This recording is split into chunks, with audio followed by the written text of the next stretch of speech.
स्वागत है दोस्तों। स्टडी फॉर यूपीएससी में हम लोग इकोनॉमी पढ़ रहे थे। आज उसका पार्ट 8 है, मनी और बैंकिंग ही कंटिन्यू चल रहा है।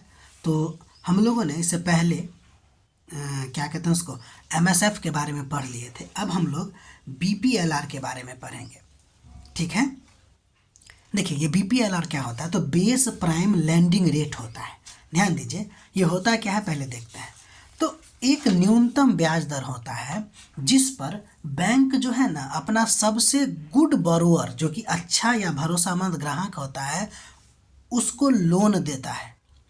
लेकिन ये जो है आपको 2003 से शुरू हुआ था और 2010 तक आते आते इसको ख़त्म कर दिया गया, ठीक है। यानी कि अब ये नहीं है। क्यों नहीं है? क्योंकि इससे ये लगा सरकार को और आरबीआई को लगा क्या कि इसमें पारदर्शिता नहीं है। क्यों? क्योंकि ये अपने गुड बोरोअर को कभी कभी बीपीएलआर से भी कम ब्याज दर पे लोन दे देता था और आम आदमी को मतलब कि ज़्यादा महंगा लोन मिलता था। अब भाई आरबीआई का कहना था कि आप आम लोगों को लोन दीजिए ना, तो आप अपने गुड बोरोअर को दे देते हैं, बाकी जनता कहाँ जाएगी, ठीक है। तो बीपीएलआर को ख़त्म करके यहाँ पे लाया गया आपको बेस रेट। ध्यान दीजिए 2010 में ये लाया गया और ये जो है दीपक मोहंती समिति के सिफारिश पर लाया गया था, ठीक है। ये बहुत इम्पोर्टेंट है। अच्छा, इसको लाया क्यों गया हम आपको पहले ही बता दिए। चूँकि बीपीएलआर में मनमानी चल रही थी तो आरबीआई कहा कि ठीक है आप अपना बीपीएलआर तय कीजिए, लेकिन आप इससे कम पर लोन नहीं दे सकते हैं। यानी कि अगर बीपीएलआर 10% फिक्स हो गया तो आप इससे कम 8-9 पे नहीं दे सकते हैं, ठीक है। तो ये हो गया आपको बेस रेट। ध्यान दीजिएगा कि बेस रेट का जो निर्धारण होता है वो एवरेज कॉस्ट ऑफ फंडिंग को देख कर किया जाता है। यानी बेस रेट का निर्धारण कैसे होगा, तो एवरेज कॉस्ट ऑफ फंडिंग के आधार पर होता है, ठीक है। अब यहाँ पर जो एवरेज कॉस्ट ऑफ फंडिंग है उसके बारे में थोड़ा सा चर्चा कर लेते हैं, फिर हम लोग आगे बढ़ेंगे। ध्यान दीजिए कि जैसे मान लेते हैं कि आरबीआई बैंक और जनता, इस सब के बीच में कनेक्शन क्या है? कनेक्शन ये है कि आरबीआई बैंक को लोन देता है और बैंक जो है वो जनता को लोन देता है। तो आरबीआई बैंक को कंट्रोल करता है, डायरेक्ट जनता को कंट्रोल नहीं करता है। क्या किस तौर पे? तो रेपो रेट के तौर पे, रिवर्स रेपो रेट के तौर पे, एमएसएफ के आधार पे, इस सब के आधार पे बैंक को कंट्रोल करता है कि आप कितना पैसा दीजिएगा जनता को या कितना पैसा नहीं दीजिएगा। और बैंक को जितना रेट पर पैसा मिलता है उससे कुछ ज़्यादा रेट पर ये जनता को पैसा देता है, ठीक है ना। तो जब ये कम करेगा, आरबीआई अगर कम करेगा रेपो रेट, तो उसका डायरेक्ट असर बैंक के पैसा पे पड़ेगा, कॉस्ट ऑफ फंड पे पड़ेगा, कितना ज़्यादा उसका पैसा है नहीं है, और उसका असर आपको जनता के लोन पर पड़ेगा, ठीक है ना। तो ये सब बातें आपको ध्यान रखनी है, ठीक है। तो देखिए एक्चुअली में कनेक्शन क्या है बैंक का और आरबीआई का और जनता का। तो ध्यान दीजिए, अगर कभी आरबीआई अपना रेपो रेट कम करती है तो बैंक को आरबीआई से सस्ता पैसा मिलेगा। तो बैंक को क्या चाहिए भाई, वो भी तो कमाएगा ना, तो कमाएगा तो जनता को लोन देगा। तो लोन देने के लिए वो कौन सा क्राइटेरिया निर्धारित करता है, तो वो क्राइटेरिया है आपको मार्जिनल या एवरेज कॉस्ट। क्या है?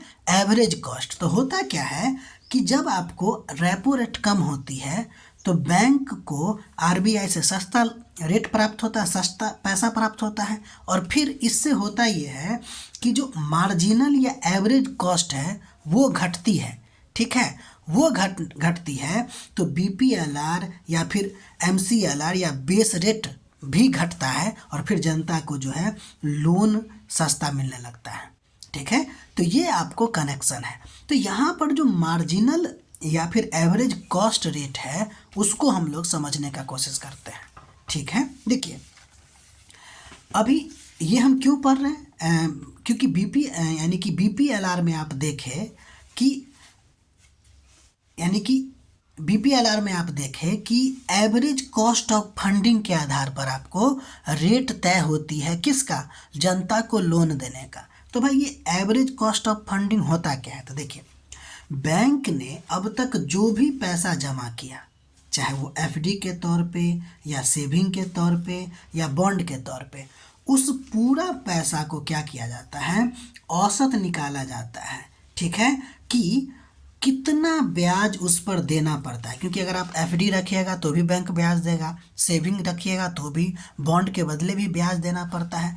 तो टोटल वो एवरेज निकालेगा कि हमको ब्याज कितना देना पड़ रहा है। अर्थात पुराना पैसा यानी कि कुछ एफडी जो पुराने होंगे, कुछ नए एफडी होंगे, और नया पैसा यानी कि जो नया एफडी है, सब का एवरेज जो खर्च होगा उसको जो निकाला जाता है उसको क्या कहा जाता है, एवरेज कॉस्ट ऑफ फंडिंग। अभी जो हम लोग पढ़े हैं कि बीपीएलआर, इसमें तो कोई निर्धारित रहता नहीं था। अब क्या किया कि बेस रेट जब आरबीआई लाया 2010 में, तो कहा ये जो बीपीएलआर जो रेट है ना, वो जो रेट होगा वो एक स्तर से कम नहीं होगा, वो बेस रेट था। ठीक है ना। और ये जो बेस रेट का जो निर्धारण था वो किसके द्वारा तो होता था, एवरेज कॉस्ट ऑफ फंडिंग के द्वारा। और आप ये समझ गए कि एवरेज कॉस्ट ऑफ फंडिंग क्या होता है, तो बैंक का पुराना पैसा और नया पैसा इसको जोड़ के इसका एवरेज निकाल के देखा जाता था, वही क्या होता है, एवरेज कॉस्ट ऑफ फंडिंग होता है। अब इसमें प्रॉब्लम एक बात ये थी कि अगर आरबीआई रेट घटा भी देता है तो पुराना एफडी जो है उसकी वजह से एवरेज कॉस्ट का रेट भी बढ़ जाएंगे, मतलब कि धीरे धीरे घटता था, यानी कि महंगा ही रहता था। देखिए ना, इसमें पुराना है और नया पैसा दोनों शामिल है। तो जब इसका एवरेज निकालिएगा तो पुराना तो ज़्यादा रेट पे मिल रहा होगा ना, नया कम रेट पे। तो होगा ये कि दोनों का अगर एवरेज निकाल, जैसे मान लीजिए पुराना एफडी अगर 8% के आधार पर है और नया अगर 6% के आधार पर है, तो दोनों का अगर एवरेज निकालेंगे तो वो ज़्यादा होगा। ठीक है ना। इसलिए अगर आरबीआई रेट घटा भी देता था तो पुराने एफडी की वजह से एवरेज कॉस्ट ऑफ रेट जो होता था वो धीरे धीरे घटता था, जिसके वजह से क्या होता था कि बेस रेट लाने के बावजूद भी जनता को मतलब कि ज़्यादा इंटरेस्ट पर ब्याज मिलता था। तो हुआ ये कि बीपीएलआर काम नहीं कर रहा था।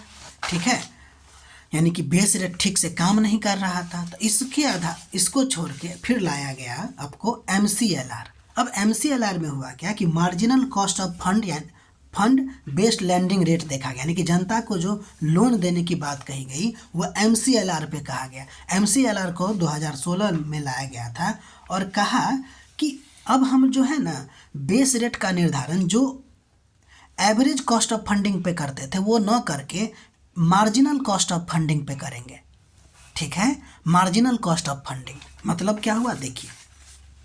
तो मार्जिनल कॉस्ट ऑफ फंडिंग का मतलब हुआ कि बैंक आज नया पैसा जुटाए तो उस पैसा की लागत, नया पैसा की लागत कितना है उस पर, उसी के आधार पर आपको मतलब कि मार्जिनल कॉस्ट ऑफ फंड वही होता है आपको। ठीक है, और उसी पर आपको निर्धारित होता है क्या चीज़, एमसीएलआर। देखिए जैसे उदाहरण के लिए देखिए कि अगर आज बैंक नई एफडी कितना पे ला रहा है, 6% पे, तो मार्जिनल कॉस्ट कितना हो जाएगा, 6%, और यही एमसीएलआर का बेस होगा। ठीक है, तो ये जो एमसीएलआर है या फिर बीपीएलआर है या बेस रेट है वो सब क्यों लाया जा रहा था, ताकि जनता को पैसा सस्ता मिले। ठीक है, तो यहाँ तक आप ये भी समझ गए होंगे कि एसीएफ यानी कि एवरेज कॉस्ट ऑफ फंडिंग क्या होता है, मार्जिनल कॉस्ट ऑफ फंडिंग क्या होता है। ठीक है ना। अब आगे देखिए, एक्चुअली वो सब जो चीज़ें थी उससे भी मतलब पहली बात तो जब आपको बीपीएलआर लाया गया तो उससे तो जनता को लोन महंगा ही मिलने लगा। बेस रेट लाया तो एक्चुअली हुआ क्या कि पारदर्शिता तो बढ़ी, लेकिन अभी भी जनता को जो है लोन महंगा मिल रहा था। क्यों? क्योंकि एवरेज कॉस्ट ऑफ फंडिंग पे निर्धारित हो रहा था। उसके बाद क्या किया गया, आपको लाया गया आपको एमसीएलआर लाया गया, तो वो आपको मार्जिनल कॉस्ट ऑफ फंडिंग को आधार बनाया गया, इससे ज़्यादा तेज हो गया। ठीक है ना, यानी कि ये जो लैंडिंग रेट हो गया वो बहुत ज़्यादा कम हो गई और जनता को ज़्यादा फायदा मिलने लगा। लेकिन फिर भी इसमें कुछ खामियां थी। खामियां ये थी कि इसका यानी कि एमसीएलआर का भी निर्धारण आपको बैंक ही करता था। आरबीआई ने दूसरा उपाय निकाला जिसका नाम है ईबीएलआर। ईबीएलआर का मतलब होता है external bank mark landing rate, यानी वह लैंडिंग रेट, यानी लैंडिंग रेट मतलब लोन जो देते हैं वो रेट जिसमें बैंक का लोन इंटरेस्ट रेट जो है किसी बाह्य कारक से जुड़ा होता है, यानी कि अब इसमें बैंक का डायरेक्ट इन्वॉल्वमेंट ही खत्म हो गया। अब बैंक निर्धारित नहीं करेगी कि हम कितना रेट देंगे, मतलब कि हम कितना रेट पे लोगों को लोन देंगे। वही हो गया EBLR, 2019 से लागू है ये, ठीक है ना। यानी वह लैंडिंग रेट सिस्टम जिसमें बैंक का लोन इंटरेस्ट रेट किसी बाह्य कारक से जुड़ा होता है। वो बाह्य कारक क्या होता है? वो RBI का रेपो रेट से जुड़ा होता है, ज़्यादातर यही जुड़ा होता है। इसके अलावा ट्रेजरी बिल यील्डिंग रेट जो 90 दिन का होता है या फिर 180 दिन का होता है, इसके आधार पर आपको EBLR निर्धारण, यानी कि लोन देने का लैंडिंग रेट जो है वो निर्धारित होता है। इसका मतलब क्या हुआ कि ये जो लोन देने का जो लैंडिंग रेट है ना, वो बैंक के नियंत्रण से आपको बाहर हो गया। ध्यान दीजिएगा कि EBLR जो है कहेगा उसका निर्धारण कौन करता है? बैंक करता है क्या? नहीं, बैंक से ये बाहर हो चुका है। इसको 1 अक्टूबर 2019 को लाया गया और जनक राज समिति के सिफारिश पे लाया गया। इसमें इंटरेस्ट रेट क्या होता है? इसका इंटरेस्ट रेट होता है कि रेपो रेट और प्लस बैंक स्प्रेड। अब रेपो रेट समझ गए, डायरेक्ट जितना रेपो रेट होता है, जैसे ही RBI मतलब कि रेपो रेट कम या ज़्यादा करेगा तो उसका असर सीधे किस पे पड़ेगा? EBLR पे। अगर मान लीजिए कि रेपो रेट की अगर बात करते हैं, उसके बाद बेस स्प्रेड, ठीक है। अब ये जो बैंक स्प्रेड है वो क्या होता है? तो देखिए, रेपो रेट मान लेते हैं कि कुछ है, जैसे कि मान लेते हैं कि 3% है या मान लेते हैं कि 6% है, ठीक है। क्या है? Repo rate. इतना तो नहीं होता, लगभग आप समझिए कि 4% के आसपास मान लेते हैं, ठीक है, रेपो रेट। और बैंक स्प्रेड मतलब कि बैंक अगर चल रहा है तो वो कमर्शियल बैंक है ना, तो वो कमाने के लिए कुछ तो उपाय करेगा। तो जैसे कि ऑपरेशनल कॉस्ट होगा उसका, क्रेडिट रिस्क प्रीमियम होगा, इसके अलावा प्रॉफिट मार्जिन, ये सब को जोड़ेगा। जैसे मान लीजिए कि इस सब का खर्चा टोटल 2% हो गया, तो अब टोटल कितना हो गया? 6%। यानी कि EBLR जो होगा वो टोटल कितना होगा? 6% होगा। तो अब जैसे ही बैंक RBI को रेपो रेट कम या ज़्यादा करेगा तो EBLR अपने आप कम और ज़्यादा हो जाएगा और जनता को डायरेक्ट फायदा मिल जाएगी। समझ में आ रही बात ना? तो जनता को लोन सस्ता मिले, इसके लिए ये सब उपाय आपको किया गया है, ठीक है। देखिए, EBLR जो है ध्यान दीजिएगा, वो सभी लोन पर लागू नहीं होता। यह मुख्यतः न्यू फ्लोटिंग रिटेल लोन पे लागू होता है, जैसे कि होम लोन हो गया, MSME हो गया, पर्सनल लोन हो गया, ऑटोमोबाइल में जो लोन होगा वो सब जो आएगा वो EBLR में आएगा, ठीक है। देखिए, हमने आपको उस तरीक़ा से समझाने की कोशिश किया है ताकि आपको समझ में आ जाए, ठीक है। अगर आपको समझ में नहीं आ रही तो आप इसको लिख के फिर समझने की कोशिश कीजिएगा, ठीक है। हमारी भी अपनी एक लिमिटेशन है, हम इतना ही आपको समझा सकते थे, ठीक है। तो मिलते हैं हम लोग अगले वीडियो में। अगर आपको हमारा प्रयास अच्छा लग रहा है तो लाइक कीजिए, सब्सक्राइब कीजिए और शेयर कीजिए, ठीक है। मिलते हैं हम लोग अगले वीडियो में। बाकी अपना पढ़ाई कंटिन्यू करते रहिए, ठीक है।